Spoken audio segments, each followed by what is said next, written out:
Et salut à toi, cinéphile, simple curieux ou pèlerin de la toile, j'espère que tu vas bien.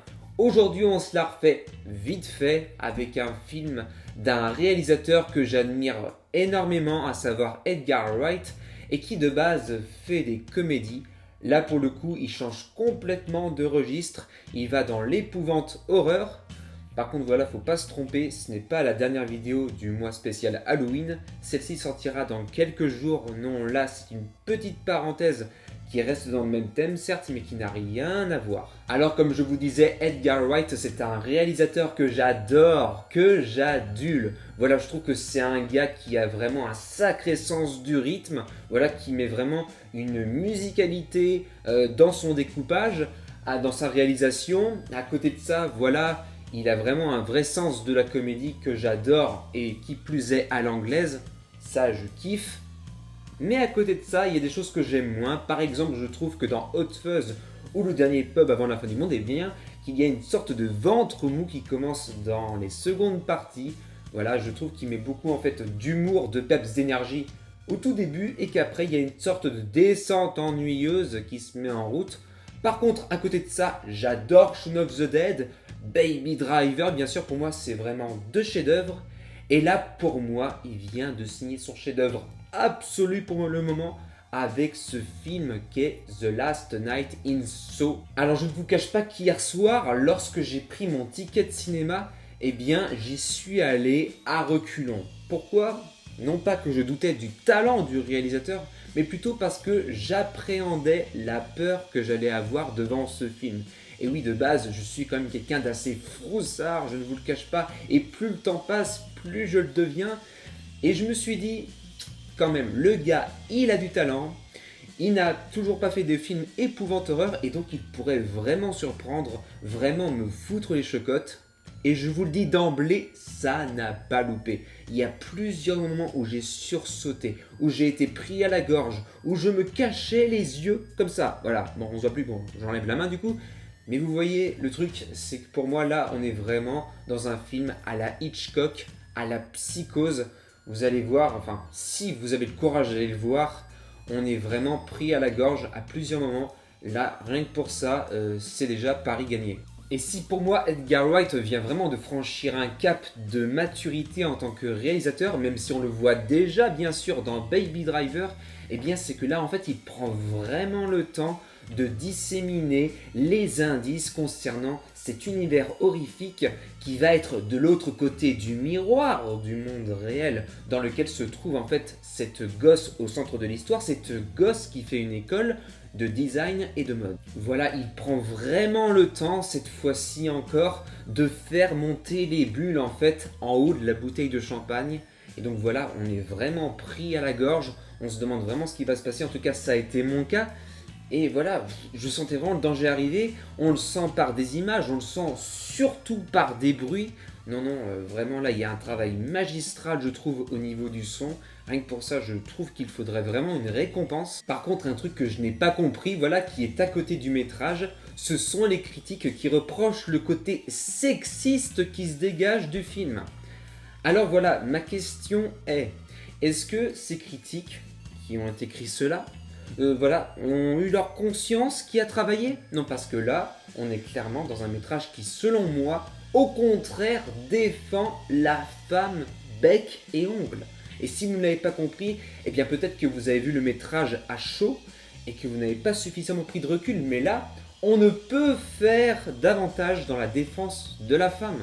Parce que dans ce film, au centre de celui-ci, on a cette gosse qui n'est pas toute seule dans sa tête, ça on le comprend dès le départ, et qui, voilà, va retrouver l'univers de son idole, elle qu'elle verra en fantôme une fois installée à Londres, un fantôme qui aura vécu dans les années 60.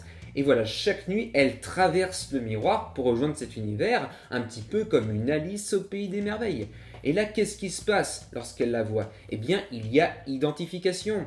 Cette jeune fille qui n'a pas du tout confiance en elle, qui ne voit pas de qualité chez elle. Alors que voilà, cette ancienne star qui dansait, qui chantait, qui est magnifique, eh bien, elle a tout. Voilà, donc elle s'identifie. Et qu'est-ce qu'on voit? Eh bien, cette star, elle se faisait draguer à outrance Voilà, il était entouré de porcs, entre guillemets, voilà, pour parler par rapport à l'actualité. Et à côté de ça, eh bien, vous avez quand même un gars qui est sympa avec cette jeune fille dans la réalité, enfin, dans l'époque actuelle, et qui, voilà, va vraiment se comporter comme quelqu'un de romantique. Donc il n'y a pas que le côté porc, entre guillemets, du genre masculin. D'ailleurs, il n'y a pas que des hommes qui sont comme ça, loin de là, et heureusement. Et donc voilà, si vous voulez, on comprend dans le film qu'elle veut vraiment être aimée, respectée telle qu'elle est, cette jeune fille. C'est tout.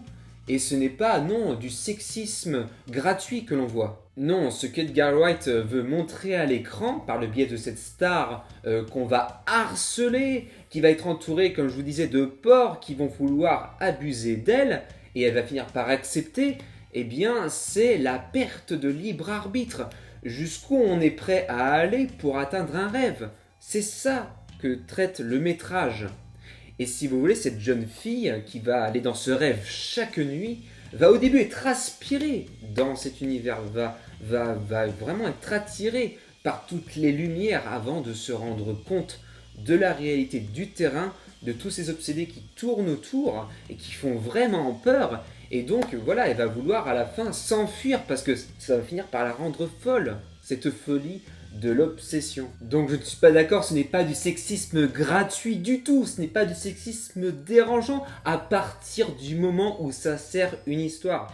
Et moi je vous le dis, hein, ceux qui font les critiques et qui sont dérangés par ça, bah ouais, bah faites un travail avec votre propre conscience parce que bah, je ne vois rien d'autre quoi. Et d'ailleurs on le voit bien, hein, les fantômes de ces hommes, voilà, qui auront abusé de cette star, ces fantômes qui seront en fait dans l'époque actuelle où se situe la jeune femme, eh bien se comportent en fait comme des zombies, voilà, ils seront devenus zombies par cette obsession. Donc non, ce que met en image Edgar Wright, c'est avant tout un combat pour la vie, un combat pour le libre arbitre, un combat pour les vraies valeurs. Franchement, il y a un super message. Alors certes, qui fait peur devant ce film. C'est-à-dire que voilà, on est vraiment nous-mêmes, en tant que spectateurs, aspirés dans cette folie.